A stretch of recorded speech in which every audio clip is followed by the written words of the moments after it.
রাজ্যের কৃষক বন্ধুদের জন্য উঠে এলো এক বড় খবর। এতদিন আপনারা যে খবরের জন্য আশা করছিলেন, আজকে সেই খবর উঠে এসেছে আজকের বর্তমান পত্রিকা এবং বর্তমান ডিজিটালের পেজে। সেই খবরটি আমি আজকে আপনাদের সাথে শেয়ার করব। তার আগে আপনি যদি আমাদের চ্যানেলে নতুন বন্ধু হয়ে থাকেন, অবশ্যই ভিডিওটিকে লাইক করে চ্যানেলটিকে সাবস্ক্রাইব করে পাশে থাকা বেল আইকনটি বাজিয়ে দেবেন। দেখতে পাচ্ছেন বর্তমান ডিজিটালের পেজে আমরা এখন রয়েছি। আজকে মঙ্গলবার 19শে নভেম্বর 2024। সেখানে যে হেডলাইনটি দেখা যাচ্ছে, 1,07,00,000 কৃষক বন্ধুকে 2900 কোটি টাকা অনুদান দিতে চলেছে। হ্যাঁ বন্ধুরা, আপনারা ঠিকই শুনছেন, 1,07,00,000 কৃষক বন্ধুকে 2900 কোটি টাকা অনুদান দিতে চলেছে মমতা বন্দ্যোপাধ্যায়ের সরকার।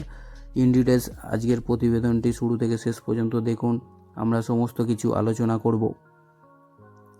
তো আমরা এখন দেখে নেব যে আজকের এই বর্তমান ডিজিটালের প্রতিবেদনে কি উঠে এসেছে।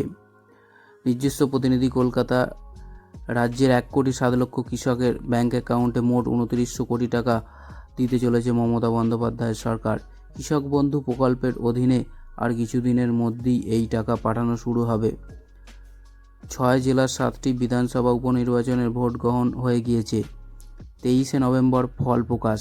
তারপর রাজ্যের কোথাও নির্বাচন আচরণ বিধি লাগু থাকবে না। এই অবস্থায় বিভিন্ন প্রকল্পের সুবিধা মানুষের কাছে পৌঁছে দিতে তোড়জোড় শুরু করেছে নবান্ন। সেই সূত্রে আরও কয়েকদিনের মধ্যে কৃষক বন্ধু প্রকল্পের টাকা ছাড়ার সিদ্ধান্ত হয়েছে। কৃষিমন্ত্রী শোভনদেব চট্টোপাধ্যায় বলেন, মুখ্যমন্ত্রীর নির্দেশে কৃষি দপ্তর রাজ্যে চাষিদের কাছে সমস্ত প্রকল্পের সুবিধা নির্দিষ্ট সময়ে পৌঁছে দিতে বদ্ধপরিকর। একজন যোগ্য প্রাপক যাতে বঞ্চিত না হন, সেদিকে আমাদের লক্ষ্য থাকবে। নবান্ন সূত্রের খবর, চলতি অর্থবর্ষে কৃষক বন্ধু প্রকল্পের দ্বিতীয় কিস্তি হিসাবে এই টাকা দিতে চলেছে দপ্তর। ইতিমধ্যে জেলাভিত্তিক উপভোক্তার তালিকা তৈরির কাজ প্রায় শেষ। মোট উপভোক্তা গতবারের তুলনায় 1.5 লক্ষ বেড়েছে বলে জানা গিয়েছে। প্রসঙ্গত, এই প্রকল্পে বছরে 2টি কিস্তিতে দেয়া হয়। চাষের জমির পরিমাণ অনুযায়ী একজন কৃষক বৎসরে সর্বনিম্ন 4,000 এবং সর্বোচ্চ 10,000 টাকা পর্যন্ত আর্থিক সহায়তা পেয়ে থাকেন। লোকসভা নির্বাচনের পর অর্থাৎ মাসে 5 আগে চলতি বৎসরে প্রথম কিস্তির টাকা দেয়া হয়েছিল।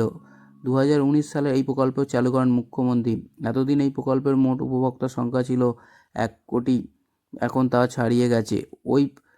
ওই সময়েই বাংলার শস্য বীমা প্রকল্প চালু করে রাজ্য সরকার। সম্প্রতি টানা ও ঘূর্ণিঝড়ে প্রাকৃতিক দুর্যোগে যে সমস্ত ক্ষয়ক্ষতি হয়েছে তার আবেদনপত্র গ্রহণের কাজ চলছে 30শে নভেম্বর পর্যন্ত।